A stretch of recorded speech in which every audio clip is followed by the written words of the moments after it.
서울의 밤은 언제나처럼 수백만 개의 빛으로 반짝였지만 아우라 그룹 타워의 최상층에 위치한 회장실의 공기는 유독 차갑고 고요했다. 통유리창 너머로 펼쳐진 도시의 화려한 야경은 강태준의 텅 빈 눈동자에 그저 무의미한 빛의 집합으로 비칠 뿐이었다. 올해 32살의 강태준. 그는 대한민국 재계에서 가장 젊고 유능한 리더로 냉철한 판단력과 무자비한 결단력으로 아우라 그룹을 정상에 올려놓은 입지전적인 인물이었다. 회장님, M&A 최종 계약서입니다. 검토 후 서명 부탁드립니다. 김 비서가 쟁반에 받쳐둔 서류를 조심스럽게 그의 책상 위에 내려놓았다. 강태준은 기계적으로 서류를 집어들었다. 그의 시선은 빽빽하게 들어찬 계약 조항들을 빠르게 훑어내렸지만 그의 정신은 이미 다른 곳을 헤매고 있었다. 15년. 그 지긋지긋한 세월 동안 그의 삶을 지배해온 것은 성공에 대한 갈망도 부에 대한 욕심도 아니었다. 그것은 사라진 소리에 대한 집요한 갈증이었다. 희미한 기억 속 햇살이 부서지던 어느 여름날의 오후. 앳된 얼굴의 소녀가 낡은 바이올린을 어깨에 메고 서툰 솜씨로 화를 긋고 있었다. 멜로디는 조악했지만 세상에서 가장 순수하고 아름다운 소리였다. 그 소리는 어린 강태준의 심장에 깊이 각인되었다. 하지만 그 소리의 주인도 그 소리가 연주되던 행복한 시간도 한순간의 비극과 함께 연기처럼 사라져버렸다. 그날 이후 강태준의 세상에서는 모든 소리가 빛을 잃었다. 최고의 오케스트라가 연주하는 클래식도 대중을 열광시키는 아이돌의 음악도 그의 귀에는 그저 소음일 뿐이었다. 그는 오직 하나의 멜로디만을 갈망했다. 기억 속에서 점점 희미해져 가는 그러나 결코 잊을 수 없는 그 애틋한 바이올린 선율. 문제없군. 그는 만년필을 들어 계약서의 마지막 장에 자신의 이름을 기재했다. 그의 서명 하나에 수천억 원이 오가는 거대한 거래가 성사되는 순간이었지만 그의 표정에는 일말의 감흥도 없었다. 성공은 그에게 더 이상 기쁨을 주지 못했다. 그것은 텅 빈 내면을 감추기 위한 화려한 껍데기에 불과했다. 수고했네. 먼저 퇴근하게. 알겠습니다, 회장님. 운전기사를 대기시킬까요? 아니, 오늘은 내가 직접 운전하겠다. 김 비서는 의외라는 표정을 지었지만 이내 고개를 숙이고 회장실을 나갔다. 강태준이 직접 운전대를 잡는 것은 극히 드문 일이었다. 그것은 그의 내면이 견딜 수 없을 만큼 소란스럽거나 혹은 그 반대로 죽은 듯이 고요할 때 나타나는 습관이었다. 오늘 밤은 후자였다. 지하 주차장으로 내려온 그는 자신의 검은색 세단을 몰아 차가운 아스팔트 위로 미끄러져 나갔다. 라디오에서는 클래식 채널이 흘러나왔지만 그는 곧바로 전원을 꺼버렸다. 차 안을 채우는 것은 타이어가 젖은 노면을 가르는 소리와 와이퍼가 유리를 닦는 기계적인 소음뿐이었다. 장대비가 쏟아지고 있었다. 도시의 불빛들은 빗물에 번져 흐릿한 수채화처럼 보였다. 평소라면 최단 거리로 한남동의 저택으로 향했겠지만 오늘은 무언가에 이끌리듯 든 익숙하지 않은 길로 핸들을 꺾었다. 화려한 강남대로를 벗어나자 낡고 낮은 건물들이 질비한 골목길이 나타났다. 그는 왜 이곳으로 오게 된 것일까? 스스로도 알 수 없었다. 그저 15년 동안 그를 옥죄어 온 공허함이 이끄는 대로 목적 없이 밤의 도시를 부유하고 있었다. 차를 돌려 다시 큰 길로 나가려던 순간이었다. 귓가에 희미한 소리가 들려왔다. 처음에는 빗소리에 섞인 환청이라고 생각했다. 하지만 그는 차의 속도를 줄였다. 창문을 열자 차가운 밤 공기와 함께 조금 더 선명한 소리가 흘러 들어왔다. 그것은 바이올린 소리였다. 흔한 길거리 연주가의 소리겠거니 그는 무시하려 했다. 하지만 다음 순간 그의 심장이 멎는 듯했다. 연주되는 멜로디. 그것은 말도 안 돼. 그의 손이 가늘게 떨리기 시작했다. 심장이 미친 듯이 요동치며 가슴을 뚫고 나올 것 같았다. 15년 동안 단 한순간도 잊지 못했던 꿈속에서조차 애타게 찾아 헤맸던 바로 그 멜로디였다. 조금 더 성숙하고 애절했지만 하나하나에 담긴 감성과 특유의 기교까지 기억 속의 그것과 정확히 일치했다. 끼익. 그는 급하게 차를 길가에 세웠다. 우산을 챙길 겨를도 없이 차 문을 열고 뛰쳐나갔다. 차가운 빗줄기가 그의 값비싼 수트와 잘 정돈된 머리를 순식간에 적셨지만 그는 아랑곳하지 않았다. 오직 소리가 들려오는 곳을 향해 홀린 사람처럼 발걸음을 옮겼다. 소리는 낡은 상가 건물의 작은 처마 밑에서 흘러나오고 있었다. 그곳에 한 여자가 서 있었다. 낡은 청바지와 티셔츠 차림의 세상의 화려함과는 거리가 멀어 보이는 여자였다. 그녀는 눈을 감은 채 자신의 온 영혼을 바이올린에 싣는 듯 연주에 몰입하고 있었다. 그녀의 앞에는 낡은 바이올린 케이스가 열려 있었고 그 안에는 행인들이 던져준 몇 개의 동전과 지폐가 젖어 있었다. 강태준은 그 자리에서 얼어붙은 듯 멈춰 섰다. 숨 쉬는 것조차 잊었다.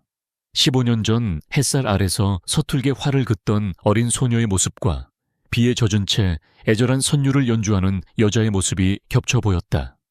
여자의 손가락이 현 위에서 춤을 출 때마다 강태준의 심장에는 잊고 있던 감정들이 파도처럼 밀려왔다. 그리움, 애틋함, 그리고 지독한 고통. 굳게 닫혀있던 그의 감정의 댐이 무너져 내리고 있었다. 바이올린 소리는 날카로운 칼날이 되어 그의 텅 빈 심장을 파고들었고 그 상처 속으로 뜨거운 무언가를 쏟아부었다. 그것은 생명력이었다. 지난 15년간 그는 살아있는 시체나 다름없었다. 웃어도 웃는 것이 아니었고 성공해도 기쁘지 않았다. 그의 시간은 15년 전 그날에 멈춰 있었다. 하지만 지금 이 낯선 여자의 바이올린 소리가 멈춰있던 그의 시간을 강제로 흐르게 하고 있었다.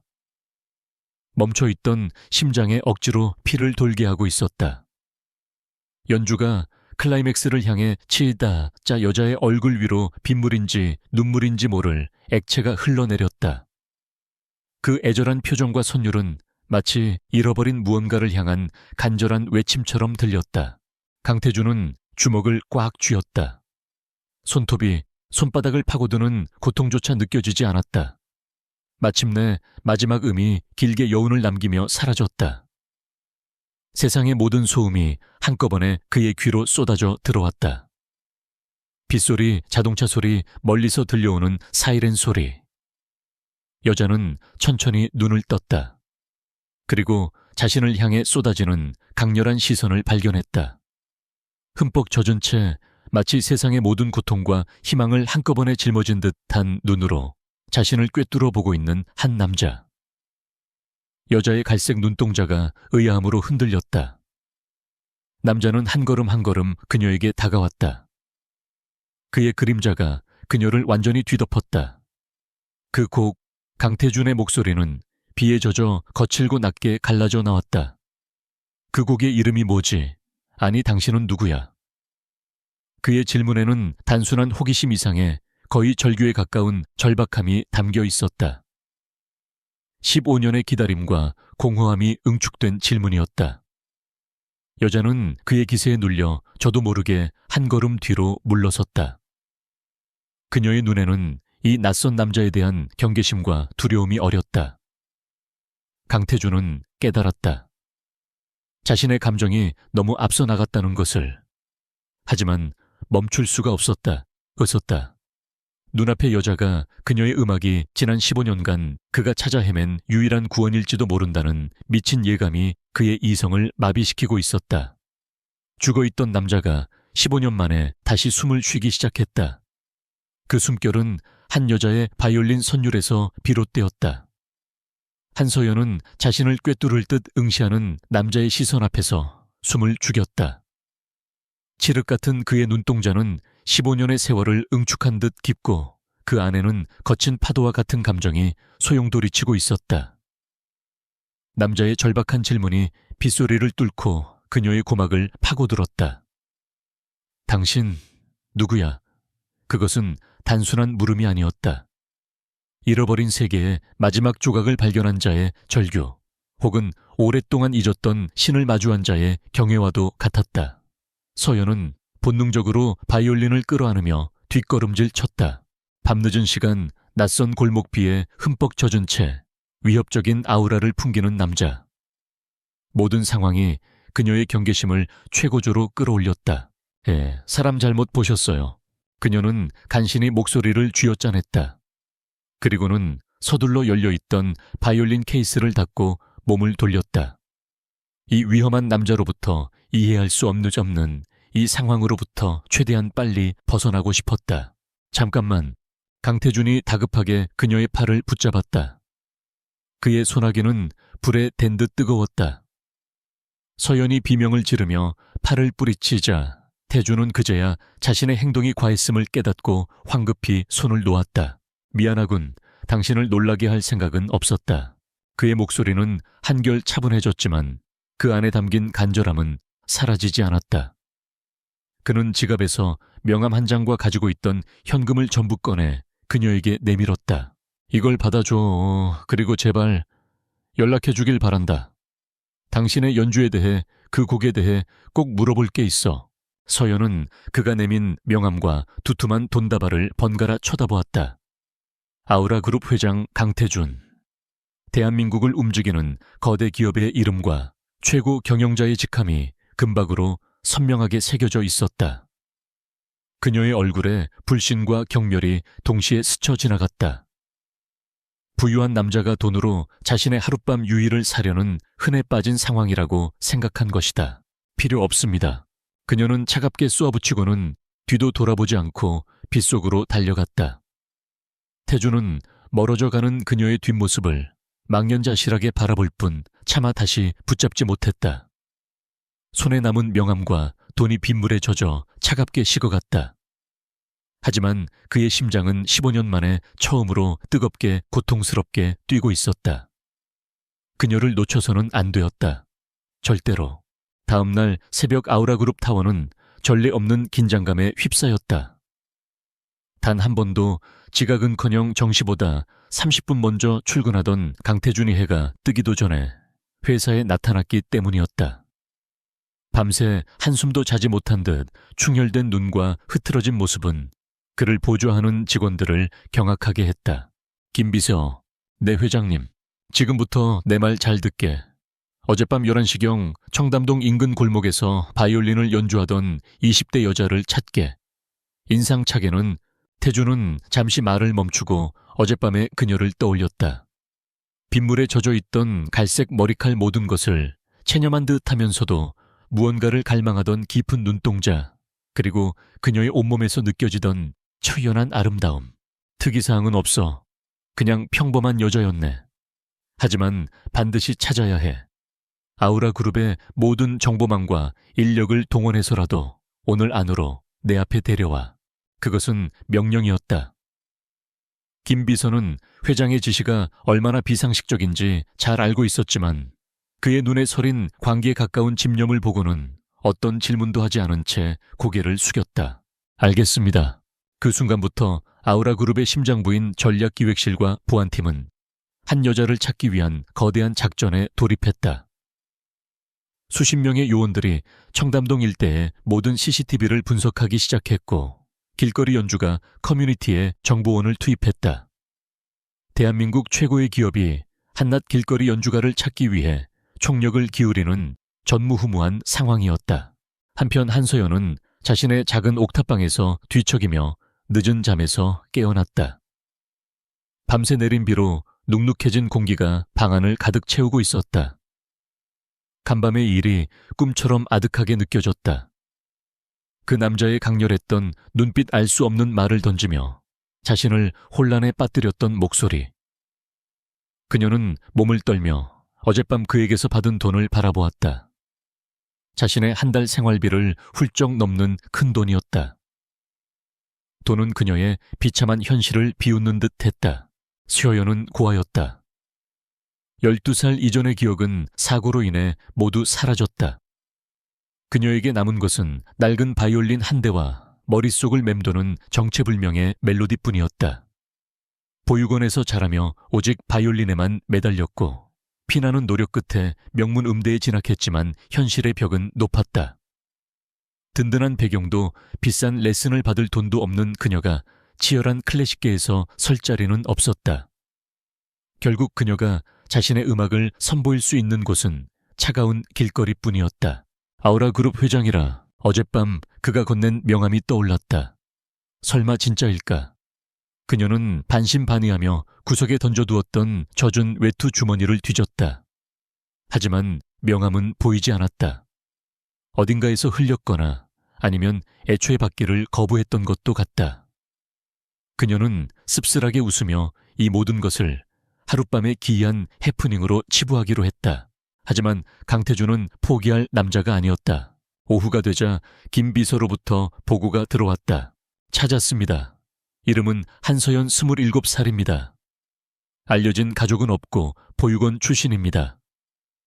한국예술종합학교 기악과를 우수한 성적으로 졸업했지만 현재는 아르바이트와 길거리 연주로 생계를 유지하고 있습니다. 특이사항으로는 12살 때 교통사고로 기억상실증을 앓았다는 기록이 있습니다. 기억상실증이라고 강태준의 눈이 번뜩였다. 15년 전 그가 17 그녀가 12살이었던 해 문유진과 그녀의 가족이 탔던 차가 빗길에 전복되었던 바로 그 해였다. 모든 퍼즐 조각이 하나의 그림을 향해 미친 듯이 달려가는 느낌이었다. 그녀가 사는 곳은 마포구의 한 옥탑방입니다. 주소 보내드리겠습니다. 태준은 더 이상 기다릴 수 없었다. 그는 자리에서 일어나며 말했다. 오늘 남은 일정은 모두 취소하게. 내가 직접 가보겠다. 해가 저물어갈 무렵 한서연은 고된 하루를 마치고 집으로 향하고 있었다. 저녁이 되자 날씨는 더 쌀쌀해졌고 그녀는 낡은 가디건을 여미며 가파른 언덕길을 올랐다. 자신의 옥탑방으로 향하는 마지막 계단에 발을 올렸을 때 그녀는 자신의 집 문 앞에 서 있는 낯선 그림자를 발견하고 걸음을 멈췄다. 어둠 속에서도 한눈에 알아볼 수 있었다. 완벽한 비율의 몸, 값비싼 수트, 그리고 모든 것을 압도하는 존재감. 어젯밤의 그 남자였다. 그녀의 집과는 전혀 어울리지 않는 고급 세단이 좁은 골목길에 위태롭게 주차되어 있었다. 어떻게 여길... 서연의 목소리가 떨렸다. 태준은 천천히 그녀에게로 다가왔다. 어젯밤과 달리 그의 표정은 놀랍도록 차분했고 그 때문에 오히려 더 위압적으로 느껴졌다. 한서연 씨, 어제는 내가 경솔했소. 정식으로 다시 이야기하고 싶어서 찾아왔소. 전 할 말 없습니다. 제발 저를 그냥 내버려 두세요. 당신 같은 사람이 왜 저 같은 사람에게 관심을 갖는지 모르겠지만 전 당신이 원하는 걸 줄 수 없습니다. 그녀는 그를 지나쳐 문을 열려고 했다. 하지만 태준이 그녀의 앞을 막아섰다. 내가 원하는 건 단 하나요. 당신이 어젯밤 연주했던 곡, 그 곡에 대해 말해줘. 어디서 배웠지? 누가 가르쳐준 곡이야? 그의 질문은 여전히 집요했다. 서연은 지쳤다는 듯, 그리고 모든 것을 포기했다는 듯 한숨을 내쉬었다. 말했잖아요. 아무에게도 배운 적 없다고. 그냥 아주 어릴 때부터 제 머릿속에 있던 멜로디예요. 제가 지은 곡이나 마찬가지라고요. 그 대답은 강태준에게 거대한 충격이었다. 그녀가 지은 곡이라고 그렇다면 어떻게 15년 전 문유진이 연주하던 미완성의 자작곡과 토시 하나 다르지 않을 수 있단 말인가. 이것은 단순한 우연이 아니었다. 운명 혹은 누군가에 의해 잔인하게 뒤틀려버린 진실의 한 조각이었다. 태준은 공격적인 태도를 거두고 전략을 바꾸기로 했다. 이 여자에게 진실을 얻기 위해서는 그녀를 자신의 세계 안으로 끌어들여야만 했다. 좋소. 그 대답을 믿지. 하지만 그렇기에 더더욱 당신의 재능이 놀랍군. 그는 부드러운 어조로 말을 이었다. 한서연 씨, 아우라 재단에서 당신을 후원하고 싶소. 당신의 재능이 길거리에서 썩기에는 너무 아까워. 최고의 악기와 연습실, 그리고 당신의 이름으로 열리는 데뷔 연주회까지 우리가 모든 것을 지원하겠소. 서여연의 눈이 커졌다. 평생 꿈꾸어왔지만 감히 상상조차 할 수 없었던 제안이었다. 하지만 세상에 공짜는 없었다. 특히나 이 남자처럼 모든 것을 가진 사람이 아무 대가 없이 무언가를 줄 리가 없었다. 왜죠? 세상에 나보다 뛰어난 연주자는 얼마든지 있을 텐데 왜 하필 저죠? 당신이 원하는 게 뭐예요? 의심 가득한 그녀의 물음에 태주는 희미한 미소를 지었다. 그것은 지난 15년간 그가 지어본 적 없는 진짜 감정이 실린 미소였다. 대가 같은 건 없어. 단지 당신의 음악에 감동받았을 뿐이요. 아우라 그룹은 당신처럼 세상이 미처 발견하지 못한 진짜 예술가를 후원할 의무가 있어. 그뿐이요. 그것은 반은 진실이고 반은 거짓이었다. 하지만 서연의 흔들리는 눈을 보니 그의 거짓말이 통한 듯했다. 태주는 그녀가 거절할 수 없는 마지막 한마디를 던졌다. 생각할 시간을 주겠소. 내일 아침까지 연락 기다리지. 그는 더 이상 아무 말 없이 돌아서서 자신의 채에 올랐다. 엔진 소리가 울리고 고급 세단은 순식간에 좁은 골목길을 빠져나가 어둠 속으로 사라졌다. 서연은 홀로 남아 차가운 밤 공기를 맞으며 서 있었다. 손에는 어느새 그가 쥐어준 명함이 들려 있었다. 강태준. 그녀의 평범하고 고단했던 삶에 갑자기 나타난 이 남자는 과연 구원자일까? 아니면 파괴자일까? 거부할 수 없는 제안 앞에서 그녀의 마음은 심하게 요동치고 있었다. 밤은 길고 고요했다. 한소연은 뜬 눈으로 밤을 새웠다. 그녀의 낡은 옥탑방 창문으로 스며드는 희미한 도시의 불빛 아래 금박으로 새겨진 강태준이라는 이름이 선명하게 빛나고 있었다. 그것은 그녀의 비루한 현실과는 어울리지 않는 마치 다른 세계에서 온 초대장 같았다. 그의 제안은 의심스러웠다. 세상의 정점에 선 남자가 아무런 대가 없이 길거리에서 바이올린을 켜던 자신에게 이런 파격적인 호의를 베풀 이유가 없었다. 그의 강렬한 눈빛 음악에 대한 집요한 질문들이 머릿속을 맴돌았다. 그 이면에는 분명 숨겨진 의도가 있을 터였다.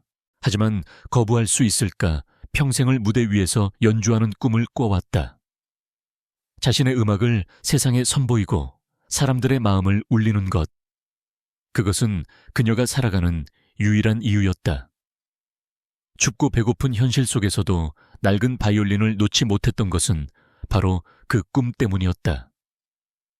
강태준이라는 남자는 그 꿈을 이뤄줄 수 있는 유일한 동아줄처럼 느껴졌다. 위험하고 의심스럽지만 잡지 않고서는 이 절망적인 현실에서 벗어날 수 없는 유일한 길이었다. 동이 트기 시작할 무렵 그녀는 마침내 결심을 굳혔다. 떨리는 손으로 명함에 적힌 번호를 눌렀다. 신호음이 몇 번 울리지도 않아 잠들지 않고 기다렸다는 듯이 깊고 낮은 남자의 목소리가 들려왔다. 강태준입니다. 한서연입니다. 회장님의 제안 받아들이겠습니다. 수화기 너머로 짧은 침묵이 흘렀다. 서연은 그가 안도의 한숨을 내쉬었다고 느꼈다. 현명한 선택이요. 후회하지 않게 될 거요. 그날 아침 그녀의 삶은 180도 달라졌다. 약속된 시간에 옥탑방이 있는 골목 어귀에 나타난 것은 어젯밤의 고급 세단이 아닌 정중한 태도의 김비서와 검은색 대형 세단이었다.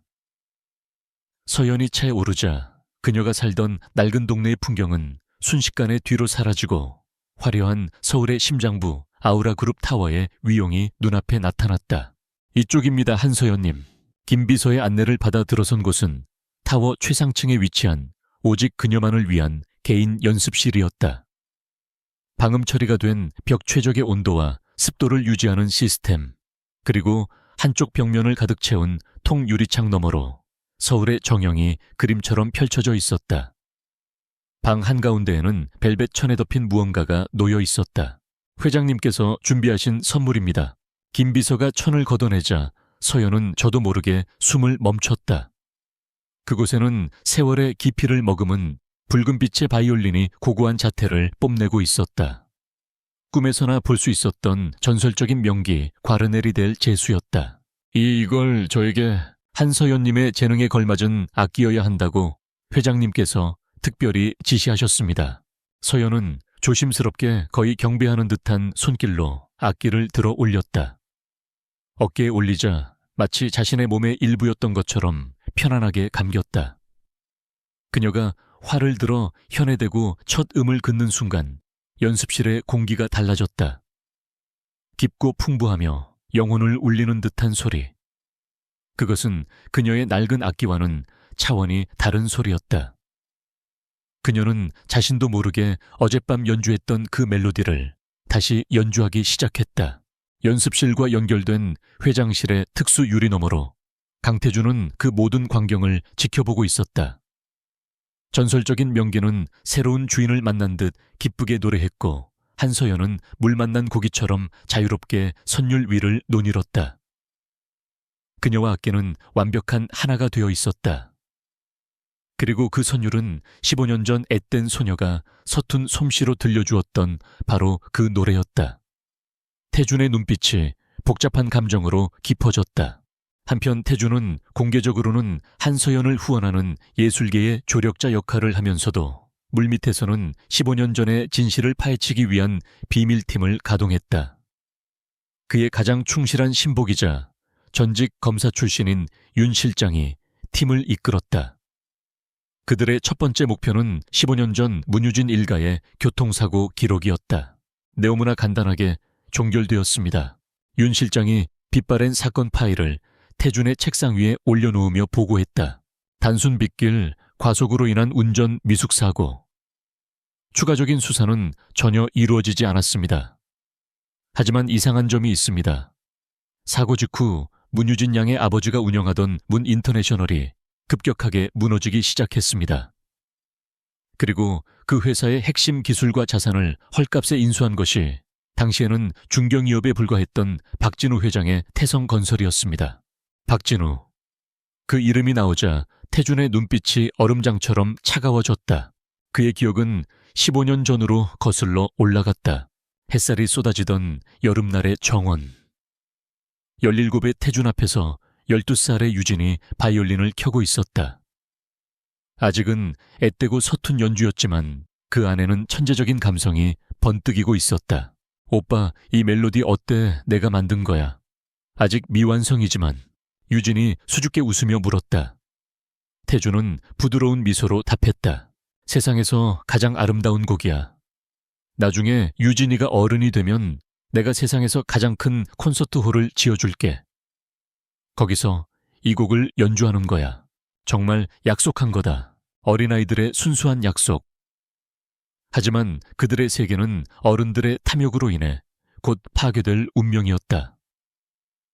당시 태준의 아버지 강 회장과 유진의 아버지 문 회장은 신기술 개발 프로젝트를 두고 박진우의 태성건설과 치열하게 경쟁하고 있었다. 박진우는 목적을 위해서라면 수단과 방법을 가리지 않는 비열한 인물로 정평이 나 있었다. 박진우 그자는 절대 믿어서는 안 될 인간이야. 뱀 같은 놈이지. 아버지가 혀를 차며 말했던 기억이 생생했다. 그리고 얼마 지나지 않아 유진의 가족이 탄 차가 절벽 아래로 추락했다는 비보가 들려왔다. 모든 것이 한순간에 잿더미가 되었다. 다시 현재 태준은 씁쓸한 기억을 떨쳐내며 윤 실장에게 명령했다. 사고 당시 현장에 있었던 모든 관계자 견인차 기사부터 최초 목격자까지 다시 전부 찾아내. 그리고 박진우의 자금 흐름을 샅샅이 뒤져 15년 전 그놈 주머니로 들어간 검은 돈의 출처를 밝혀내. 태준의 수사가 은밀하게 진행되는 동안 서연은 아우라그룹의 전폭적인 지원 아래 나날이 성장해 나갔다. 태준은 그녀의 연습 진행 상황을 점검한다는 명목으로 그녀와 함께하는 시간을 늘려갔다. 오늘은 저녁이나 같이 하지. 좋은 레스토랑을 예약해뒀으니 그가 데려간 곳은 한강이 내려다 보이는 최고급 프렌치 레스토랑이었다. 낯선 고급스러움에 어색해하던 서연은 레스토랑에 들어서는 순간 기묘한 느낌에 사로잡혔다. 이곳 왠지 와본 적이 있는 것 같아요. 그럴 리가. 이곳은 VVIP만 출입 가능한 곳인데. 태준은 무심하게 대답했지만 그녀의 반응 하나하나를 놓치지 않고 주시하고 있었다. 그곳은 과거 그가 유진의 생일에 가족과 함께 왔었던 레스토랑이었다. 그런 일은 계속되었다.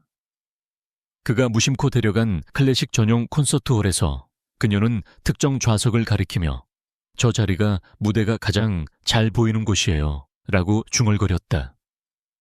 그 자리는 유진이 가장 좋아했던 좌석이었다. 그녀는 자신의 말에 스스로 놀라며 기억나지 않는 과거의 편린에 혼란스러워했다. 그녀는 강태준이라는 남자에게도 설명할 수 없는 익숙함을 느꼈다. 그의 차가운 표정 뒤에 숨겨진 깊은 슬픔 음악을 이야기할 때 가끔씩 보여주는 부드러운 미소. 그 모든 것이 낯설면서도 이상하게 마음을 편안하게 했다. 한편 재계의 거물이 된 박진우 회장은 자신의 집무실에서 아우라그룹의 최근 동향에 대한 보고를 받고 있었다. 강태준 회장이 길거리 연주가 출신의 신인을 발굴해서 파격적인 지원을 하고 있다고 합니다. 곧 데뷔 연주회도 열 계획인 것 같습니다. 이름은 한서연이라고 합니다. 박진우는 보고서를 건성으로 넘기다 첨부된 한서연의 사진에서 시선이 멈췄다. 이름도 나이도 달랐다. 하지만 웃을 때 살짝 휘어지는 눈매와 바이올린을 쥔 자세가 뇌리에서 지우려 했던 15년 전의 그 소녀를 희미하게 떠올리게 했다. 이 여자에 대해 좀 더 자세히 알아보게. 과거 행적까지 전부 불길한 예감이 그의 등골을 스치고 지나갔다. 그 주말 태주는 서연을 서울 외곽의 한적한 수목원으로 데려갔다. 메어리도 시킬 겸 바람이나 쐬러 가자고. 오랜만에 느끼는 흙냄새와 풀 내음에 서연의 마음도 한결 가벼워졌다. 수목원을 거닐던 그녀는 무언가에 이끌리듯 언덕 위에 있는 커다란 수양버들, 나무를 향해 걸어갔다. 그리고 그 아래 놓인 낡은 벤치에 자연스럽게 앉았다. 그녀는 눈을 감고 바람소리를 들으며 나지막이 중얼거렸다. 여기는 바람소리를 듣기에 가장 좋은 자리였는데 그 순간 태준의 세상이 멈췄다. 그의 심장이 바닥으로 곤두박질 치는 것 같았다. 그것은 어린 시절 유진이 나무 아래 벤치에 앉아 그에게 속삭였던 말과 정확히 똑같은 문장이었다. 이곳은 두 사람만의 비밀 장소였다. 그는 떨리는 눈으로 서연을 바라보았다. 그녀는 자신의 말에 화들짝 놀라며 혼란스러운 표정을 짓고 있었다. 제가 왜 이런 말을... 그녀의 머릿속에서 희미한 의심의 씨앗이 싹트기 시작했다. 자신도 모르는 과거, 낯선 장소와 사람에게서 느껴지는 기시감, 그리고 눈앞의 남자. 이 모든 것은 과연 우연일까? 태주는 주먹을 굳게 쥐었다. 더 이상 확신이 필요 없었다. 그녀가 바로 문유진이었다. 그리고 그는 이제 그녀를 되찾고 그녀의 삶을 망가뜨린 자에게 모든 것을 되갚아 주어야만 했다. 그의 눈에는 고통과 확신, 그리고 무서운 결의가 뒤섞여 불타고 있었다. 수목원에서 돌아오는 차 안의 공기는 무겁게 가라앉아 있었다. 한서연은 창밖으로 스쳐 지나가는 풍경을 멍하니 바라보며 좀처럼 생각의 실마리를 잡지 못했다. 바람 소리를 듣기에 가장 좋은 자리. 그녀는 왜 그런 말을 했을까?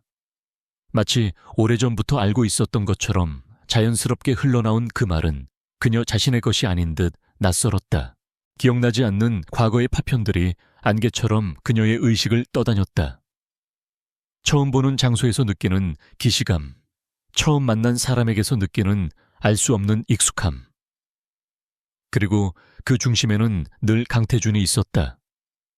그는 마치 그녀의 잊혀진 기억을 여는 열쇠를 쥔 사람처럼 계속해서 그녀의 과거를 자극하고 있었다. 강태준은 말없이 운전대를 잡고 있었지만 옆자리에 앉은 그녀의 혼란을 전부 느끼고 있었다. 수양버들 아래에서 그녀가 그 말을 내뱉었을 때 그는 15년의 세월을 뛰어넘어 과거의 그 소년으로 돌아간 듯한 착각에 빠졌다. 심장이 멎는 듯한 충격과 함께 그녀가 문유진이라는 확신이 그의 온몸을 전율처럼 훑고 지나갔다. 지금은 그녀를 다그칠 때가 아니었다. 잃어버린 기억의 무게는 그녀 스스로 감당하기에는 너무나 버거울 터였다. 그는 그녀가 스스로 과거를 마주할 준비가 될 때까지 묵묵히 그녀의 곁을 지키는 기사가 되어주기로 결심했다. 수목원에서의 일이 있은 후 두 사람 사이의 미묘한 기류는 더욱 짙어졌다. 후원자와 아티스트라는 공식적인 관계의 경계선은 점점 희미해지고 그 자리에는 인간적인 끌림과 연민, 그리고 애틋함이 자리 잡기 시작했다. 서연은 데뷔 연주회를 앞두고 연습에 매진했다. 밤늦도록 연습실에 남아 홀로 바이올린을 켜는 날이 많아졌다. 어느 날 밤 지친 몸을 이끌고 연습실을 나선 그녀는 복도 소파에 앉아 잠들어 있는 강태준을 발견하고 걸음을 멈췄다. 대한민국을 움직이는 거대 그룹의 회장이 불편한 자세로 쪽잠을 자고 있는 모습은 비현실적이었다. 그의 책상 위에는 그녀를 위해 준비한 듯한 따뜻한 죽과 허브티가 놓여 있었다. 그녀는 조심스럽게 다가가 자신이 입고 있던 가디건을 그의 어깨 위에 덮어주었다. 그 순간 잠결에도 인기척을 느꼈는지 그가 천천히 눈을 떴다. 연습 끝났어. 잠에 잠긴 그의 목소리는 평소의 냉철함 대신 부드러운 나른함이 묻어 있었다. 왜 여기서 이러고 계세요? 피곤하실 텐데. 당신 혼자 늦게까지 고생하는 것 같아서. 그냥 가기 마음이 쓰여서 그랬어. 그는 무심하게 대답하며 몸을 일으켰다. 서연은 따뜻한 죽을 바라보며 말했다. 고맙습니다, 회장님. 회장님 소리는 회사에서나 듣지. 밖에서는 그냥 강태준 씨라고 불러도 좋소. 두 사람 사이에는 잠시 편안한 침묵이 흘렀다. 서연은 문득 그에게 묻고 싶어졌다. 혹시 바이올린을 좋아했던 소중한 사람이라도 있으셨나요? 음악에 대해 이야기하실 때 보면 그냥 아는 사람의 수준이 아니신 것 같아서요. 태준의 눈빛이 순간 깊게 흔들렸다. 그는 잠시 창밖의 야경을 바라보다 입을 열었다. 어릴 적에 세상에서 바이올린을 가장 사랑하던 친구가 있었어. 재능이 아주 뛰어난 아이였지. 그는 유진에 대한 이야기를 마치 오래전 책을 읽어주듯 담담하게 풀어놓았다. 그녀가 얼마나 음악을 사랑했는지, 얼마나 순수한 영혼을 가졌었는지. 하지만 그는 그녀를 잃었다는 결정적인 이야기는 하지 않았다. 서연은 그의 이야기에 귀를 기울이며 왠지 모를 슬픔과 그리움을 느꼈다. 마치 자신의 이야기인 것처럼. 한편 태성그룹의 박진우 회장은 자신의 신복으로부터 한서연에 대한 뒷조사 보고를 받고 있었다. 말씀하신 대로 한서연이라는 여자의 과거를 파봤습니다. 12살 때 교통사고로 양친을 잃고 기억 상실증에 걸렸다고 합니다. 사고 기록을 확인해 봤는데 공교롭게도 15년 전 문 회장 일가가 사고를 당했던 날짜와 불과 며칠 차이 나지 않습니다. 박진우의 미간에 깊은 주름이 패였다. 단순한 우연이라고 치부하기에는 찜찜한 구석이 너무 많았다. 강태준이 그 여자에게 집착에 가까운 후원을 하는 것도 마음에 걸렸다. 15년 전 그는 문 인터내셔널을 집어삼키기 위해 비열한 수를 썼다. 문 회장의 차에 기계적 결함을 의도적으로 만들어냈고 모든 것을 단순 사고로 위장했다. 유일한 생존자였던 어린 딸은 실종되었다고 보고받았다. 만약 이 한서연이라는 여자가 바로 그 사라진 딸이라면 강태준이 무언가 낌새를 챈 것일 수도 있습니다. 그럴 리가. 15년이나 지난 일이야. 증거는 아무것도 없어. 박진우는 애써 불안감을 떨쳐내려 했지만 한번 피어오른 의심은 쉽게 가라앉지 않았다. 그는 자신의 제국을 지키기 위해서라면 어떤 위험의 싹이라도 미리 잘라내야 했다. 그의 눈에 살기가 번뜩였다. 그 계집애 처리해. 어떻게 하시겠습니까? 조용히, 누구도 의심하지 않게 그냥 불운한 사고처럼 보이도록 만들어. 강태준 그놈을 자극해서 좋을 것 없으니 흔적을 남기지 마. 그날 이후 한서연은 자신도 모르는 사이에 보이지 않는 위협의 그림자 속에 놓이게 되었다. 그녀는 오직 데뷔 연주회의 생각에 들떠 하루하루를 희망 속에서 보냈다. 연습실에서 집으로 돌아가는 길, 누군가 자신을 지켜보는 듯한 섬뜩한 기분이 들 때도 있었지만 예민해진 탓이려니 하고 넘겼다. 하지만 강태준의 감각은 달랐다. 그는 본능적으로 위험을 감지하는 능력이 있었다. 그는 김 비서에게 비밀리에 지시를 내렸다. 한서연 씨 주변의 경호를 강화하게. 그녀가 눈치채지 못하도록 그림자처럼 움직여.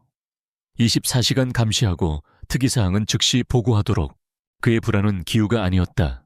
연주회를 며칠 앞둔 밤이었다. 태준과 서연은 마지막 곡 선정 문제로 늦게까지 아우라타워 옥상 정원에 남아있었다.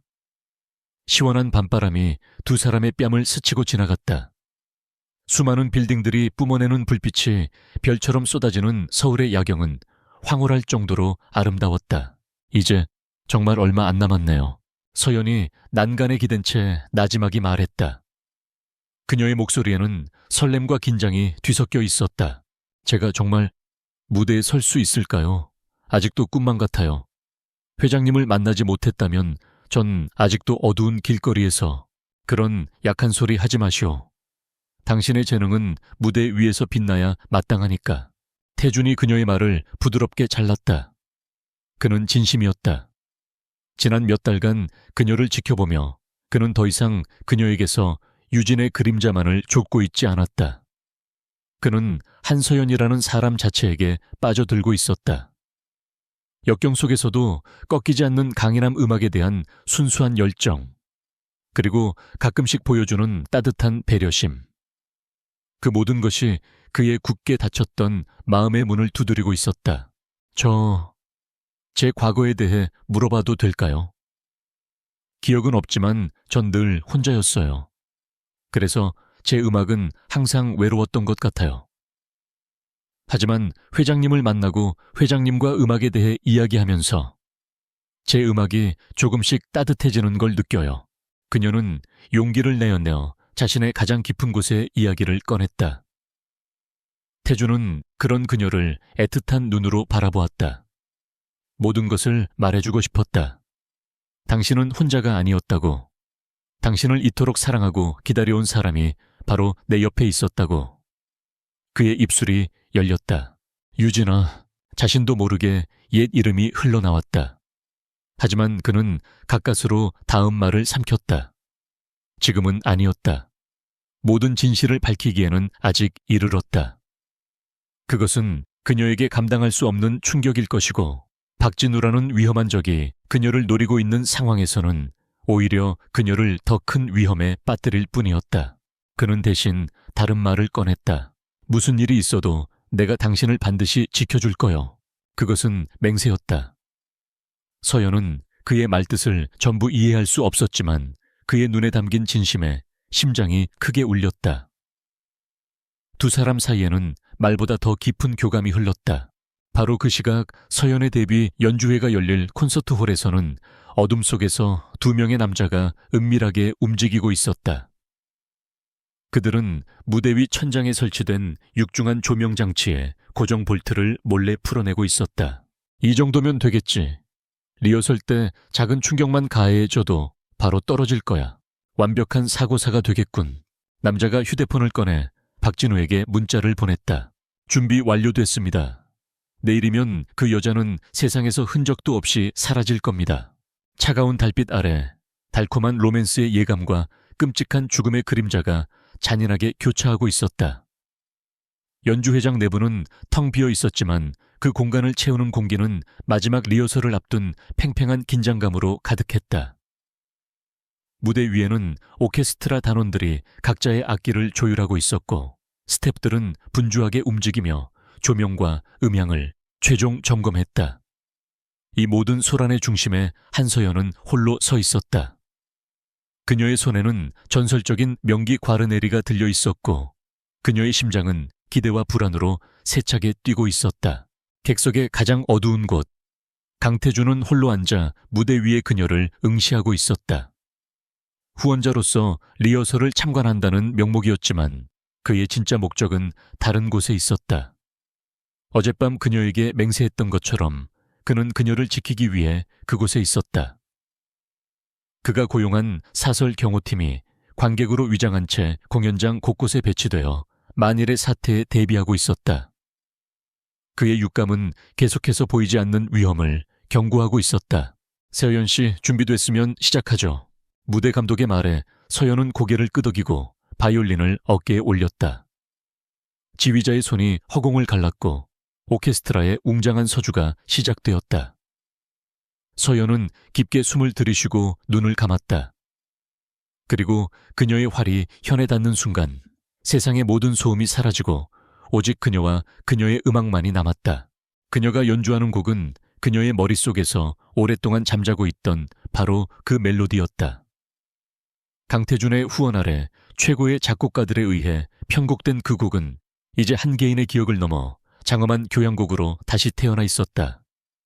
애절하면서도 강인한 선율이 텅 빈 공연장을 가득 채웠다. 음악이 절정을 향해 치닫고 있었다. 바로 그때였다. 강태준의 날카로운 시선이 무대 천장의 한 지점에 고정되었다. 서연의 머리 바로 위에 매달린 거대한 조명 트러스에서 미세한 먼지가 떨어져 내리는 것을 포착한 것이다. 무대 조명의 강렬한 빛 속에서 육중한 철제 구조물을 지탱하는 볼트 하나가 불길하게 반짝이며 조금씩 풀리고 있는 것이 보였다. 그의 심장이 차갑게 얼어붙었다. 설마 음악은 클라이맥스의 마지막 한음을 향해 격렬하게 휘몰아치고 있었다. 무대 뒤편 스태프로 위장하고 있던 박진우의 하수인이 무거운 장비 상자를 실수로 바닥에 떨어뜨렸다. 쿵 하는 둔탁한 소리와 함께 그 진동이 무대 전체로 퍼져나갔다. 그것이 신호였다. 끼기기기기. 쇠가 비명을 지르는 끔찍한 소리와 함께 마지막 남은 볼트마저 풀려버린 조명 트러스가 서연을 향해 수직으로 낙하하기 시작했다. 수톤에 달하는 강철 구조물이 죽음의 그림자가 되어 그녀를 덮치는 순간이었다. 안 돼. 오케스트라 단원들의 비명 감독의 절규가 터져 나왔다. 하지만 연주에 완전히 몰입해 있던 서연은 아무것도 인지하지 못했다. 그녀는 마지막 음을 완벽하게 연주해내고는 성취감에 젖어 희미한 미소를 띤 채 눈을 뜨고 있었다. 그리고 그녀의 눈에 비친 것은 자신을 삼키기 위해 떨어지는 거대한 철제 구조물이었다. 공포가 그녀의 온몸을 마비시켰다. 발이 바닥에 붙어버린 듯 한 발짝도 움직일 수 없었다. 객석의 모든 사람들이 공포로 얼어붙어 있던 바로 그 순간 강태준은 이미 의자를 박차고 뛰쳐나가고 있었다. 맹수가 먹이를 낚아채던 인간의 한계를 초월한 속도였다. 그의 입에서 짐승의 포효와 같은 절규가 터져 나왔다. 유진아. 그는 자신도 모르게 그녀의 옛 이름을 불렀다. 그 절체절명의 순간 그의 이성을 지배한 것은 한서연이라는 이름이 아닌 15년간 그의 심장에 박혀있던 문유진이라는 이름이었다. 그의 외침에 서연이 고개를 돌렸을 때 그녀의 몸은 이미 강력한 힘에 의해 옆으로 밀쳐지고 있었다. 태준이 번개처럼 무대 위로 몸을 날려 온몸으로 그녀를 덮치며 함께 바닥을 굴렀다. 꽝! 두 사람이 있던 자리에 조명 트러스가 떨어지며 천지를 뒤흔드는 굉음을 냈다. 무대 바닥이 산산조각 나고 깨진 조명 파편과 전선들이 불꽃을 튀기며 사방으로 흩어졌다. 만약 0.1초라도 늦었더라면 두 사람은 형체도 없이 사라졌을 것이다. 잠시 동안의 정적. 그리고 공연장은 순식간에 아수라장으로 변했다. 사람들의 비명과 울음소리가 뒤섞였다. 강태준은 자신의 몸으로 서연을 완벽하게 감싸 보호하고 있었다. 그의 등과 팔은 날카로운 파편에 긁혀 피가 배어 나왔지만 그는 오직 서연의 상태를 살피기에 여념이 없었다. 괜찮아, 다친 데 없어 대답해 한서연. 그의 목소리는 공포와 안도로 심하게 떨리고 있었다. 서연은 그의 품에 안겨 가늘게 몸을 떨고 있었다. 육체적인 상처는 없었지만 죽음의 문턱까지 갔던 충격으로 이가 딱딱 부딪힐 정도였다. 그녀는 아무 말도 하지 못한 채 자신을 구해준 남자의 옷깃을 단단히 붙잡았다. 이 끔찍한 혼돈 속에서 그의 품만이 유일한 안식처였다. 그녀의 시선 끝에 산산조각난 과르네리의 잔해가 들어왔다. 그녀의 꿈의 상징이었던 악기가 처참하게 부서져 있었다. 서연에 대한 걱정으로 가득했던 태준의 눈빛이 순식간에 바뀌었다. 그의 눈은 이제 모든 감정이 사라진 오직 차가운 분노와 살기만이 남은 빙하가 되어 있었다. 그는 이 모든 것이 결코 사고가 아님을 명백한 살인 시도였음을 직감했다. 그는 서연을 부축해 일으키며 얼어붙은 주변 사람들을 향해 얼음처럼 차가운 목소리로 명령을 쏟아냈다. 김비서, 지금 즉시 이 건물 모든 출입구를 폐쇄해 내 허락 없이는 개미 새끼 한 마리도 내보내지 마. 경찰과 국립과학수사연구원에 연락하고 이 안에 있는 모든 CCTV 영상과 출입자 기록을 확보해. 오늘 이 건물에 들어온 외부 스태프 전원의 신원을 즉시 파악해. 그의 목소리에는 거역할 수 없는 절대자의 위엄과 모든 것을 파괴할 듯한 분노가 서려 있었다. 아우라 그룹의 회장이 진정으로 분노했을 때 어떤 일이 벌어지는지 그 자리에 있던 모두가 뼈저리게 실감하고 있었다. 그는 전쟁을 선포한 것이다. 태주는 여전히 충격에서 벗어나지 못하는 서연을 데리고 조용한 대기실로 향했다. 그는 그녀의 어깨에 담요를 덮어주고 따뜻한 물을 건넸다. 그의 행동은 분노로 가득했던 조금 전과는 달리 더없이 부드럽고 다정했다. 서연의 눈에서 결국 눈물이 터져 나왔다. 부서진 바이올린에 대한 슬픔과 죽을 뻔했다는 공포가 한꺼번에 밀려왔다. 태주는 말없이 그녀를 자신의 품으로 끌어당겨 안았다. 악기는 다시 구하면 돼. 세상에 단 하나뿐인 걸로. 하지만 당신을 잃었으면 그는 말을 잇지 못했다. 그의 목소리에 섞인 깊은 고통과 두려움은 그가 그녀를 얼마나 소중하게 생각하는지 어떤 말보다도 더 절실하게 전해주었다. 서연은 그의 품에 얼굴을 묻고 흐느꼈다. 생사를 넘나드는 끔찍한 경험은 두 사람 사이에 존재하던 마지막 벽마저 허물어 버렸다. 이제 그는 더 이상 미스터리한 후원자가 아닌 그녀의 생명의 은인이자 유일하게 의지할 수 있는 사람이었다. 그때 대기실 문이 열리고 김 비서가 다급한 표정으로 들어왔다. 회장님, 현장 감식팀의 1차 보고입니다. 조명 트러스를 고정하고 있던 볼트들이 의도적으로 풀려 있었습니다. 명백한 사보타주입니다. 강태주는 서연을 다독이던 손길을 멈췄다. 그의 얼굴에서 모든 표정이 사라졌다. 남은 것은 오직 복수심으로 불타는 지옥의 심연뿐이었다. 박진우, 감히 그의 여자를 건드렸다. 15년 전의 비극을 다시 한번 되풀이하려 했다. 그는 서연의 귓가의 나지막이 속삭였다. 걱정 마. 내가 다 해결할 테니. 그리고 그의 마음속에서는 차가운 맹세가 울려 퍼졌다. 박진우, 내 놈이 가진 모든 것을 빼앗고 내 놈을 지옥 가장 깊은 곳으로 끌고 내려가 주마. 내 모든 것을 걸고 진실을 찾기 위한 추적은 이제 모든 것을 파괴하기 위한 피해 복수극으로 변모하고 있었다. 리허설 참사는 단순한 사고가 아닌 명백한 살인 미수 사건으로 경찰에 접수되었다. 강태주는 언론을 완벽하게 통제하여 이 사건이 외부에 알려지지 않도록 막았다. 대중에게는 무대 장치 결함으로 인한 단순 사고로 연주회는 잠정 연기된 것으로 알려졌다. 하지만 물밑에서는 그의 분노가 거대한 폭풍이 되어 움직이기 시작했다. 아우라 그룹의 심장부인 전략기획실은 전시 상황에 돌입했다. 윤 실장이 이끄는 비밀팀은 밤낮을 가리지 않고 공연장에 출입했던 모든 인원의 행적을 1초 단위로 분석했다. 수백 개의 CCTV 영상이 교차 검증되었고 수십 명의 관련자들이 강도 높은 조사를 받았다. 강태주는 병실에 입원한 한서연의 곁을 한시도 떠나지 않았다. 그녀는 다행히 외상은 없었지만 극심한 정신적 충격을 받은 상태였다. 밤마다 악몽을 꾸며 비명을 질렀고 작은 소리에도 경기를 일으켰다. 태주는 그런 그녀의 손을 밤새 잡아주며 곁을 지켰다. 그의 존재는 그녀에게 유일한 안정제였다. 그녀의 혼란은 단지 사고의 충격 때문만은 아니었다. 그가 절체절명의 순간에 외쳤던 이름 유진아. 그 이름은 낯설었지만 이상하게도 그녀의 심장 가장 깊은 곳을 후벼 파는 듯한 통증을 동반했다. 잠이 들면 불길에 휩싸인 집과 겁에 질려 우는 어린 소녀의 모습이 파편처럼 스쳐 지나갔다. 그리고 늘 어둠 속에서 누군가가 애타게 그 소녀의 이름을 불렀다. 유진아라고. 회장님, 어느 날 오후 햇살이 들어오는 병실에서 그녀가 나지막이 그를 불렀다. 유진이라는 아이. 회장님께 어떤 사람이었나요? 태주는 창밖을 보던 시선을 돌려 그녀를 바라보았다.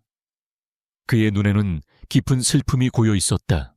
내 세상의 전부였던 아이였어. 그의 짧은 대답에 서연은 더 이상 묻지 못했다. 하지만 그녀는 직감했다.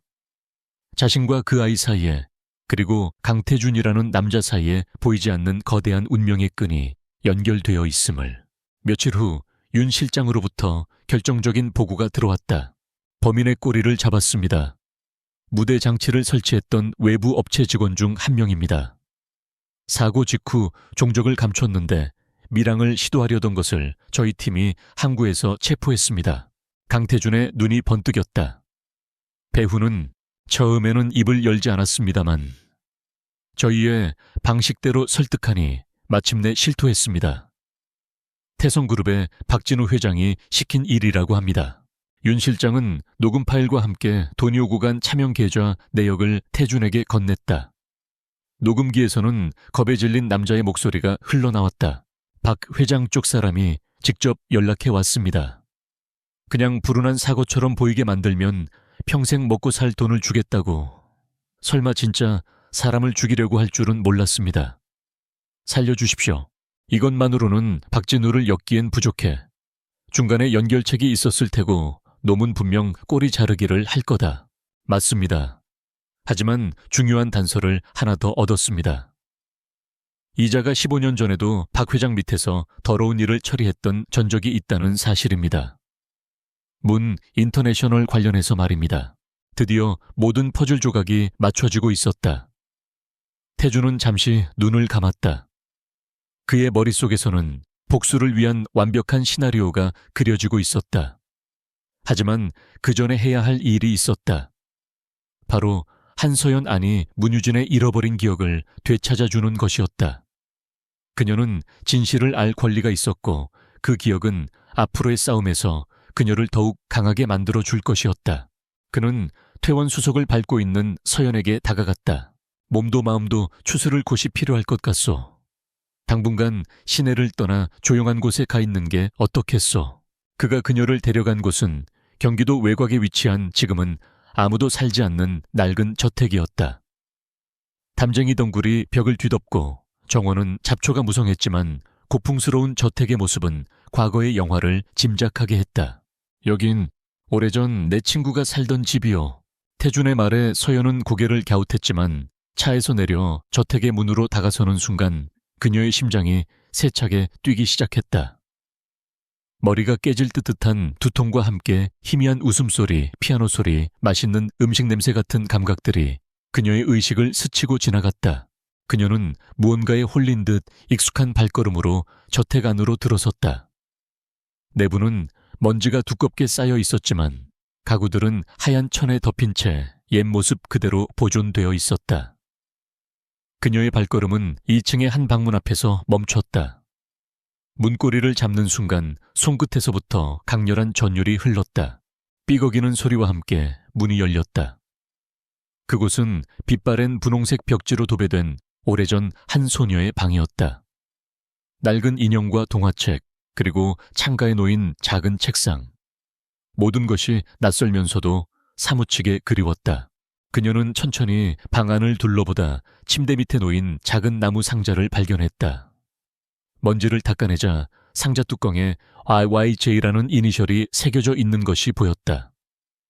떨리는 손으로 상자를 열었다. 그 안에는 낡은 리본과 조약돌, 그리고 작은 오르골이 들어있었다. 그녀는 오르골에 태엽을 감았다. 그러자 수정처럼 맑고 영롱한 멜로디가 울려 퍼지기 시작했다. 그것은 그녀가 평생을 연주해온 그녀의 머릿속에서만 존재한다고 믿었던 바로 그 멜로디였다.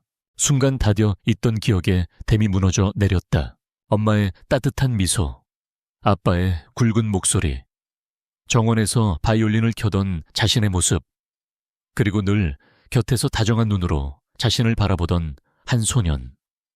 태준 오빠, 화면이 바뀌었다.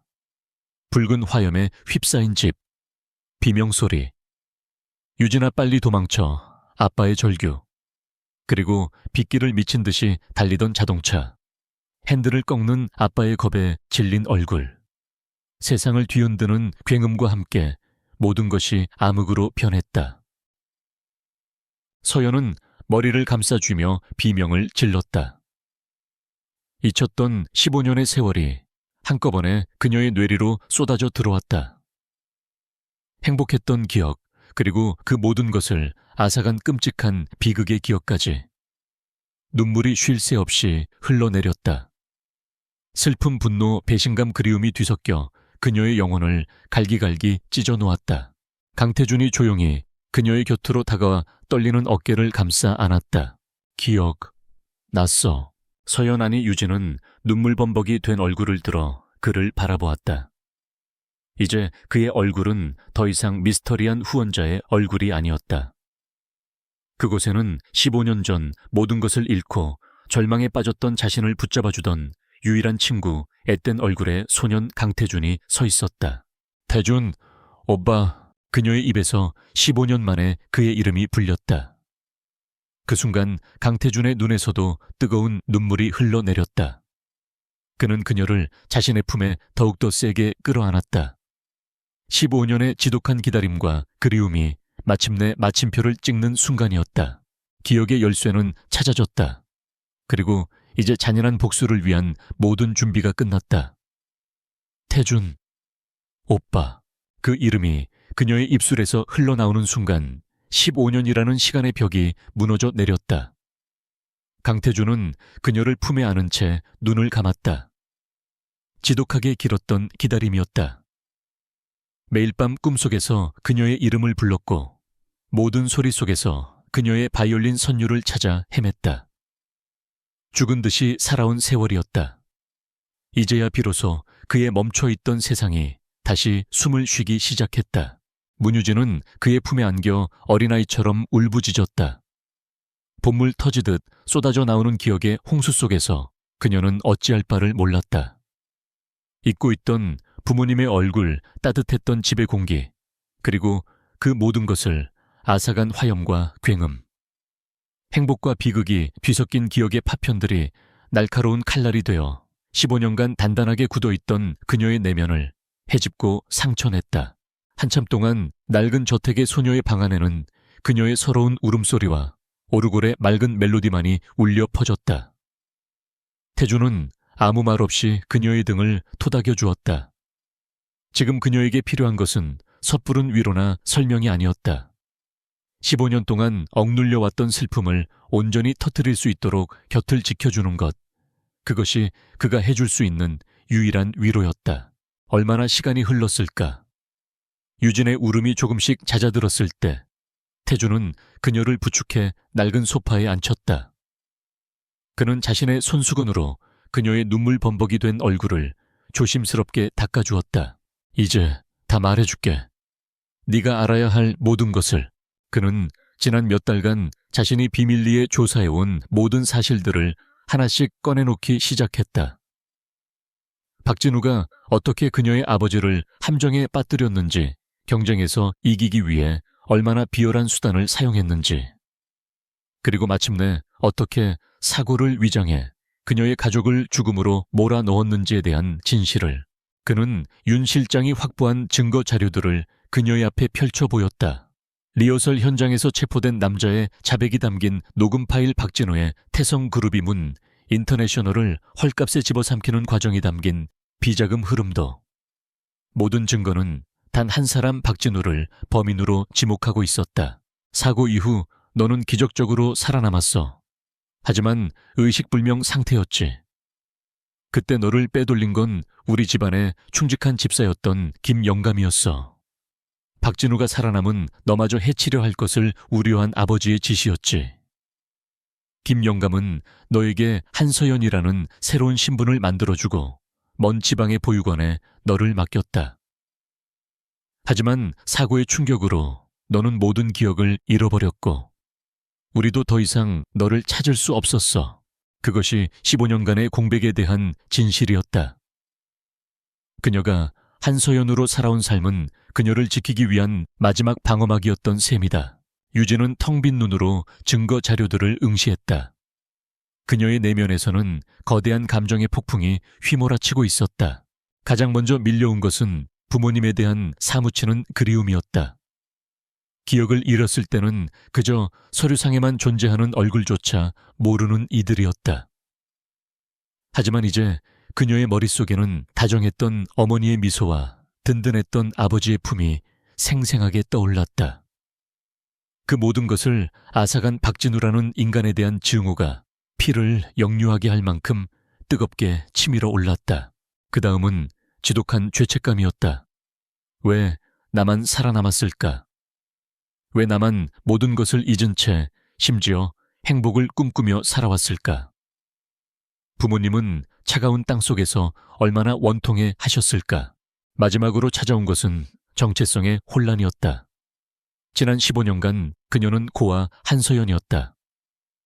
가난하지만 꿋꿋하게 자신의 꿈을 키워나가던 바이올리니스트. 하지만 이제 그녀는 문유진이었다. 몰락한 재벌가의 마지막 핏줄이자 끔찍한 비극의 유일한 생존자. 한서연의 삶과 문유진의 기억 사이에서 그녀의 영혼은 길을 잃고 방황했다. 나는 누구지? 그녀가 떨리는 목소리로 중얼거렸다. 그 모습을 지켜보던 태주는 그녀의 두 손을 단단히 붙잡았다. 네오는 문유진이야. 내가 사랑했던 그리고 앞으로도 사랑할 유일한 사람. 동시에 너는 한서연이기도 해. 아무도 도와주지 않는 세상에서 오직 자신의 힘으로 모든 역경을 이겨낸 강인한 여자. 그는 그녀의 눈을 똑바로 바라보며 말했다. 나는 15년 동안 죽은 사람처럼 살았어. 세상의 어떤 것도 나를 다시 살게 할 수 없었지. 하지만 네 연주를 듣는 순간 나는 다시 살아났어. 한서연의 바이올린 소리, 문유진의 멜로디. 그게 뭐든 상관없었어. 그건 언제나 너였으니까. 그의 말은 혼란에 빠진 그녀의 영혼을 붙잡아주는 단단한 닭과 같았다. 그는 그녀의 과거와 현재를 모두 긍정해주고 있었다. 문유진의 아픔도 한서연의 고통도 모두 너의 일부라고. 그의 따뜻한 위로에 그녀는 다시 한번 눈물을 쏟아냈다. 하지만 이번의 눈물은 절망과 혼란의 눈물이 아니었다. 슬픔 속에서 새로운 용기를 얻는 정화의 눈물이었다. 한참을 울던 그녀는 마침내 눈물을 닦고 고개를 들었다. 그녀의 젖은 눈동자에는 더 이상 나약함이나 혼란은 보이지 않았다. 그 자리에는 차갑고 단단한 결의가 서려 있었다. 한서연의 강인함과 문유진의 긍지가 합쳐져 그녀를 이전과는 비교할 수 없이 강한 존재로 만들고 있었다. 그 사람은 내 모든 걸 빼앗아갔어. 우리 부모님, 내 이름, 내 기억, 그리고 내 음악까지. 이제 더는 숨어 지내지 않을 거야. 그녀의 목소리에는 서늘한 분노가 담겨 있었다. 그녀는 태준을 향해 물었다. 그 질문은 우리는 이제 어떻게 해야 해가 아니었다. 그 사람에게 어떻게 대가를 치르게 할 수 있지. 그녀는 더 이상 보호받아야 할 피해자가 아니었다. 함께 싸울 동지복수의 파트너가 되기로 결심한 것이다. 태주는 그녀의 변화를 보며 희미하게 미소 지었다. 그가 사랑했던 소녀는 사라지지 않았다. 더 강하고 아름다운 모습으로 그의 곁으로 돌아온 것이다. 유진은 자리에서 일어나 먼지 쌓인 창가로 걸어갔다. 창밖으로는 잡초가 무성한 어린 시절의 정원이 보였다. 지는 해가 길고 어두운 그림자를 드리우고 있었다. 그녀는 천천히 몸을 돌려 자신을 바라보고 있는 태준을 향해 말했다. 그 목소리는 얼음처럼 차갑고 강철처럼 단단했다. 그 사람은 내 음악을 침묵시키려고 했어. 그렇다면 나는 바로 그 음악으로 그가 쌓아 올린 모든 세계를 무너뜨릴 거야. 그 말과 함께 모든 것이 결정되었다. 이제 이것은 더 이상 진실을 찾는 여정이 아니었다. 피해의 대가를 받아내기 위한 복수의 서막이었다. 낡은 저택에서 돌아온 다음 날 아침 서울의 스카이라인이 내려다 보이는 강태준의 펜트하우스는 이전과는 전혀 다른 공기가 감돌고 있었다. 슬픔과 혼란의 그림자는 거치고 그 자리에는 강철처럼 차갑고 단단한 결의가 내려앉아 있었다. 문유진은 더 이상 길거리에서 위축되어 있던 한서연이 아니었다. 그녀는 잠에서 깨어난 암사자처럼 고고하고 기품 있는 모습으로 자신의 자리를 되찾아 있었다. 그녀의 눈빛은 슬픔을 넘어선 깊이를 갖게 되었고 걸음걸이 하나하나에는 몰락한 왕국의 마지막 후회다운 위엄이 서려 있었다. 두 사람은 거대한 통유리창을 통해 쏟아지는 아침 햇살을 받으며 함께 식사를 했다. 하지만 대화의 주제는 더 이상 과거의 아픔에 대한 위로가 아니었다. 그것은 미래의 복수를 위한 전략이다.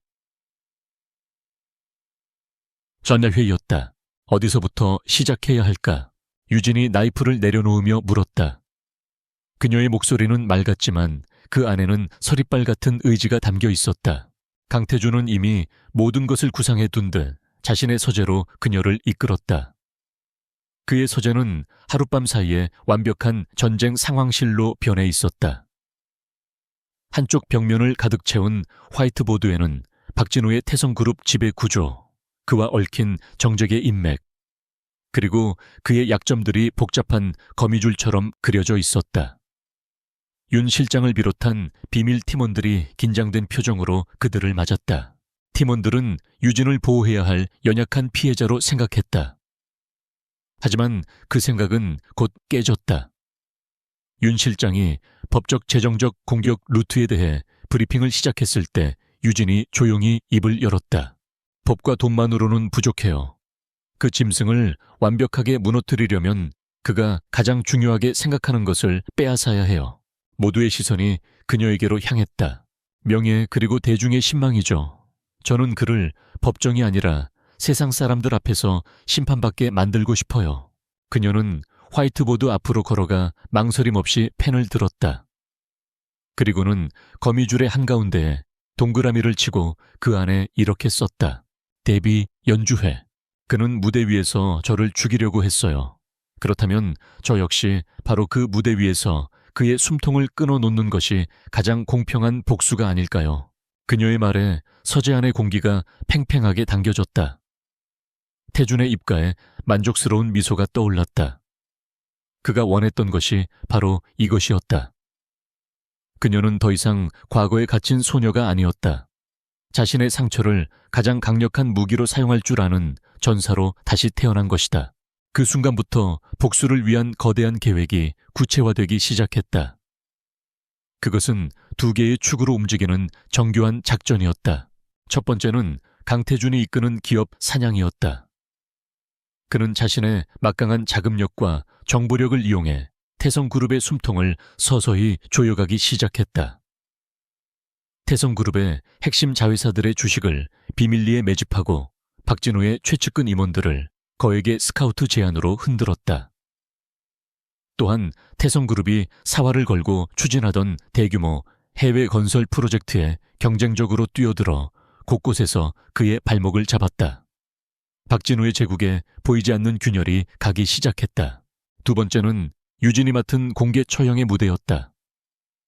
잠정 연기되었던 그녀의 데뷔 연주회는 기적의 콘서트라는 이름으로 다시 추진되었다.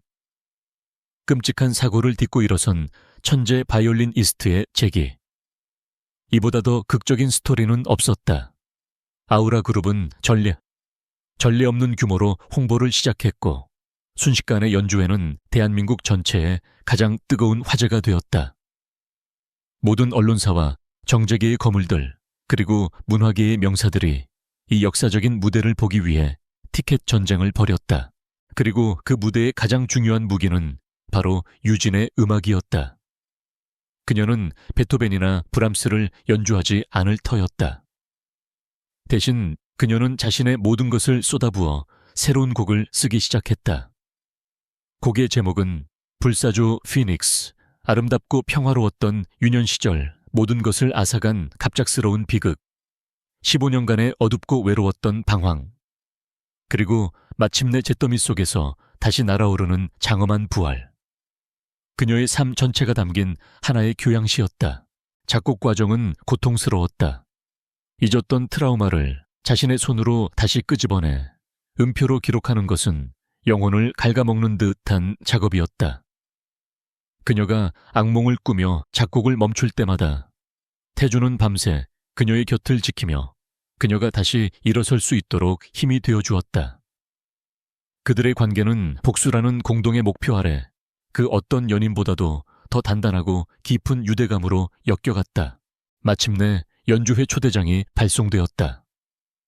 수많은 VVIP들에게 보내진 초대장들 속에는 박진우 회장에게 보내는 특별한 초대장도 포함되어 있었다.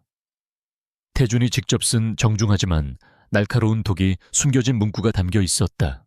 대한민국 경제를 이끌어오신 회장님을 모시고 새로운 예술의 탄생을 축하하고 싶습니다. 부디 참석하시어 자리를 빛내주시길 바랍니다. 최근 계속되는 사업상의 악재로 심기가 불편했던 박진우는 이 초대장을 받고 코웃음을 쳤다. 강태준이 자신을 조롱하고 있다고 생각했다. 하지만 그는 이 초대를 거절할 수 없었다. 여기서 물러서는 것은 자신이 위기에 몰렸음을 인정하는 꼴이었다. 그는 자신의 건재함을 과시하기 위해서라도 반드시 그 연주회에 참석해야만 했다. 그는 스스로 호랑이 굴로 걸어 들어가기로 결정한 것이다. 연주회를 하루 앞둔 날 저녁 박진우는 이례적으로 강태준에게 만남을 요청했다. 두 사람은 시내의 한적한 호텔배에서 마주 앉았다. 강 회장, 요즘 우리 회사 주변에서 귀찮은 파리들이 너무 꼬이는군. 혹시 지피는 데라도 있나? 박진우가 위스키 잔을 돌리며 선제 공격을 날렸다. 태준은 표정 하나 바꾸지 않고 대답했다. 시장이란 본래 예측 불가능한 곳이지 않습니까, 회장님? 실력 없는 자는 도태되는 것이 순리일 뿐입니다. 그 새로 발굴했다는 바이올리니스트 재능이 대단하다더군. 끔찍한 사고를 당했다니 안타까워. 세상은 험한 곳이니 몸조심해야 할 텐데. 박진우의 말에는 명백한 협박의 의도가 담겨 있었다.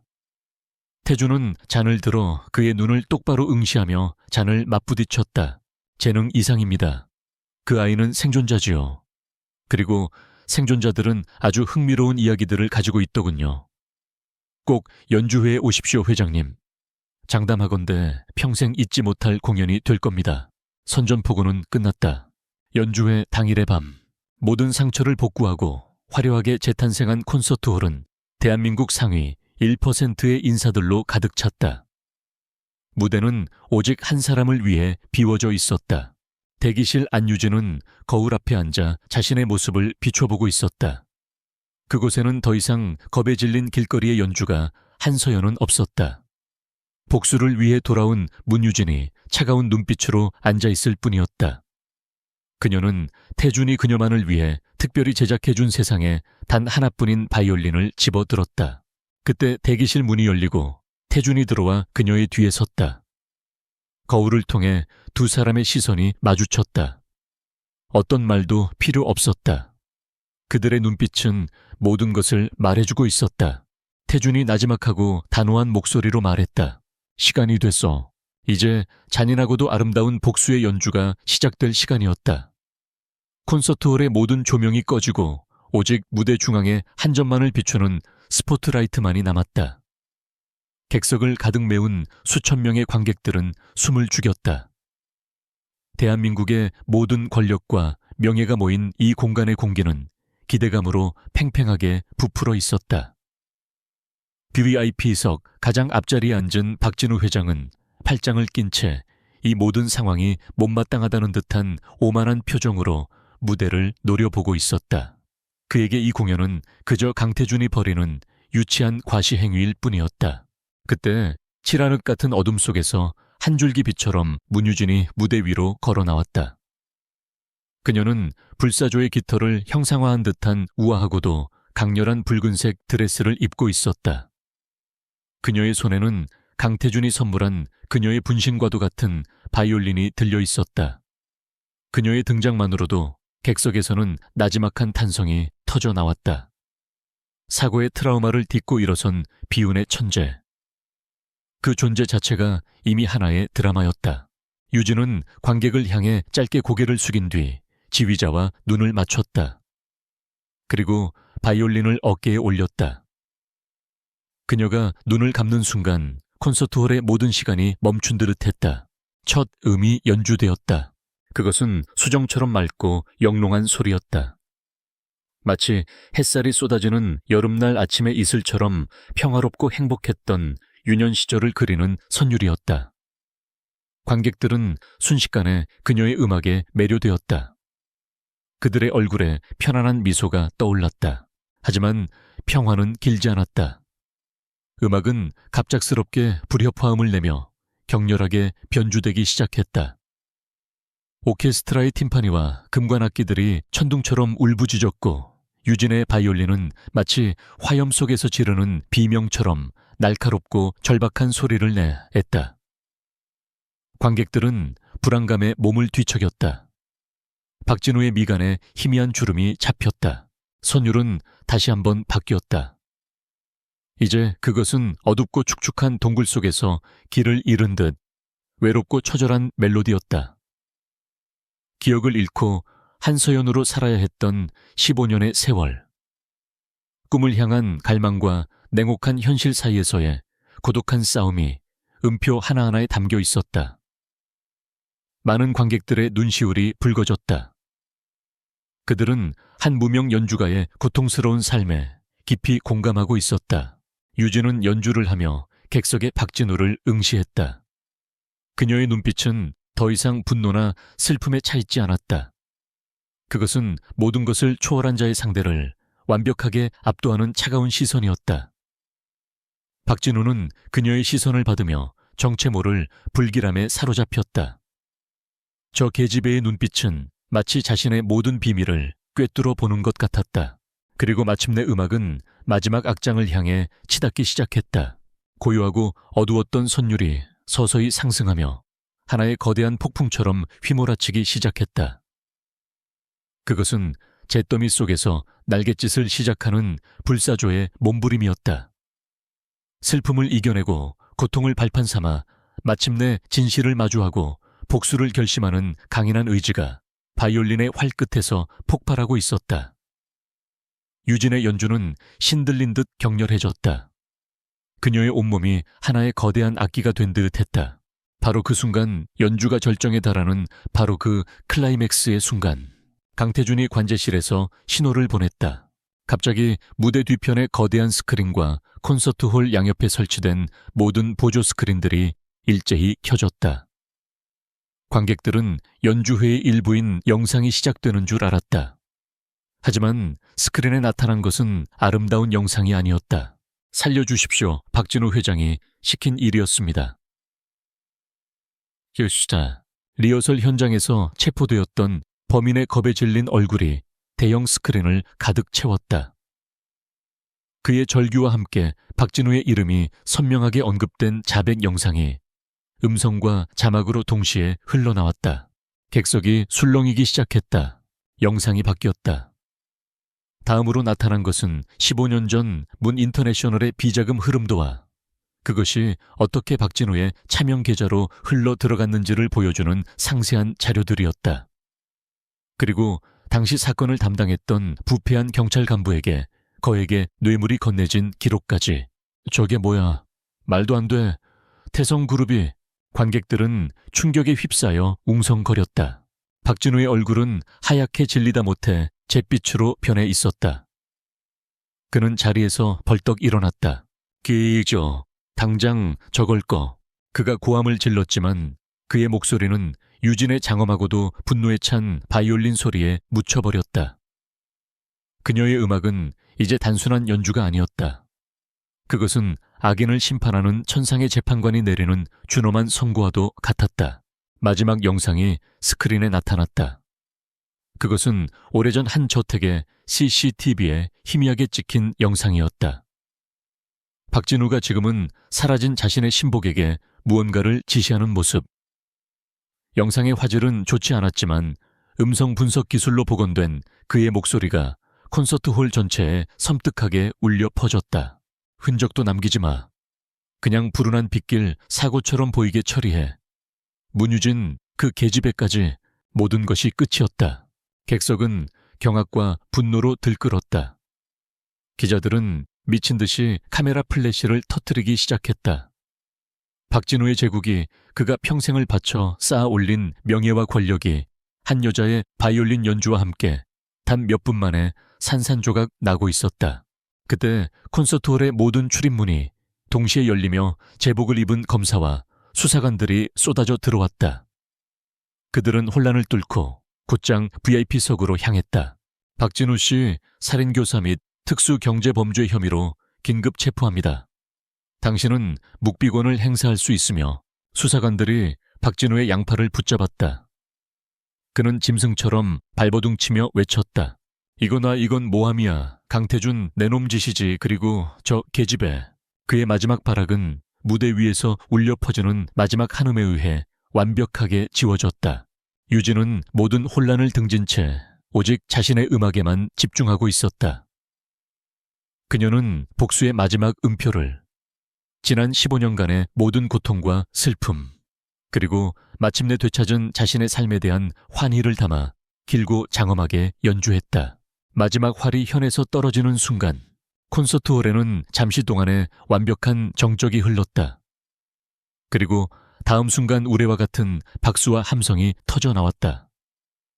그것은 단순히 훌륭한 연주에 대한 찬사가 아니었다. 거대한 악에 맞서 승리한 한 인간에 대한 경의와 찬사였다. 유진은 천천히 눈을 떴다. 그녀의 시선은 객석의 가장 어두운 곳, 자신을 향해 조용히 미소 짓고 있는 강태준에게로 향했다. 그녀의 눈가로 뜨거운 눈물 한 방울이 흘러내렸다. 복수는 끝났다. 우레와 같은 박수 소리가 파도처럼 밀려왔다. 사라지기를 반복했다. 무대 위 문유진은 쏟아지는 스포트라이트와 환호 속에서 조용히 눈을 감았다. 길고 길었던 15년에 걸친 복수극이 마침내 막을 내렸다. 아드레날린이 썰물처럼 빠져나간 자리에는 깊은 해방감과 함께 거대한 공허함이 찾아왔다. 모든 것이 끝났다는 안도감, 그리고 이제 무엇을 위해 살아가야 하는지에 대한 막막함이 교차했다. 그녀가 무대 뒤로 돌아왔을 때 강태준이 말없이 그녀를 기다리고 있었다. 그는 어떤 화려한 축하나 위로의 말도 건네지 않았다. 그저 다가와 그녀의 손에서 바이올린을 조심스럽게 건네받고 지친 몸을 자신의 품으로 끌어당겨 깊이 안아주었다. 그의 단단한 품 안에서 유진은 비로소 긴장이 풀리는 것을 느꼈다. 열정과 분노로 불태웠던 연주의 여파로 미세하게 떨리던 몸이 그의 천에 서서히 녹아들었다. 그것은 열정적인 포옹이 아닌 길고 고통스러운 여정을 함께 완주한 동지에 대한, 그리고 마침내 되찾은 연인에 대한 가장 깊은 위로의 표현이었다. 두 사람은 수많은 카메라와 기자들을 피해 조용히 콘서트홀을 빠져나왔다.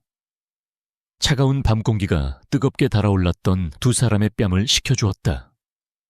그들은 아무 말 없이 그저 서로의 손을 단단히 잡은 채 올랐다. 과거의 모든 유령들을 그 콘서트홀에 남겨둔 채 새로운 미래를 향한 첫걸음을 내딛는 순간이었다. 그날 밤 이후 대한민국은 한동안 콘서트홀의 심판이라 불리는 사건으로 들끓었다. 박진우 회장의 추악한 범죄 행각은 연일 언론의 헤드라인을 장식했다. 15년 전 문유진 일가 살인교사 혐의와 문 인터내셔널을 파산시키기 위한 분식회계 및 자금 횡령, 그리고 최근의 한서연 살인 미수 혐의까지. 그의 죄는 파헤쳐질수록 끝이 없었다. 그와 결탁했던 부패한 정재계 인사들도 줄줄이 법의 심판을 받았다. 박진우는 결국 1심에서 무기징역을 선고받았고, 그가 평생을 바쳐 쌓아 올린 태성그룹이라는 모래성은 허무하게 무너져 내렸다. 세상은 문유진의 기적적인 생환과 그녀의 용기 있는 복수극에 열광했다. 그녀는 순식간에 불의에 맞서 승리한 정의의 상징이자 비극을 딛고 일어선 희망의 아이콘이 되었다. 수많은 인터뷰 요청과 후원 제의가 쏟아졌지만 그녀는 모든 것을 정중히 거절했다. 그녀에게 기적의 콘서트는 세상을 향한 단 한 번의 외침이자 마지막 무대였다. 복수는 끝났고 이제 그녀가 원하는 것은 스포트라이트가 아닌 평온한 삶이었다. 강태준 역시 변했다. 15년간 그를 짓눌러왔던 지독한 집착과 공허함이 사라지자 그의 얼굴에서는 냉기 대신 온기가 감돌기 시작했다. 그는 여전히 아우라 그룹의 냉철한 회장이었지만 이제 그의 결정에는 사람에 대한 따뜻한 이해가 배어 있었다. 가끔씩 회의 중에 자신도 모르게 희미한 미소를 짓는 그의 모습에 직원들은 경악하면서도 기뻐했다. 죽어있던 그들의 군주가 마침내 살아있는 인간으로 돌아온 것이다. 시간이 흘러 계절이 바뀌었다. 두 사람은 과거의 상처를 치유하고 새로운 삶을 조각해 나가는데 온전히 집중했다. 가장 먼저 그들은 유진의 부모님이 잠들어 계신 묘역을 찾았다. 자신의 이름을 되찾고 처음으로 부모님 앞에 선 유진은 태준의 손을 잡고 한참을 소리 없이 울었다. 그것은 더 이상 원통함과 죄책감의 눈물이 아닌 그리움과 사랑을 담은 평온한 눈물이었다. 그들은 폐허처럼 방치되었던 유진의 옛 저택을 허무는 대신 새롭게 고쳐지었다.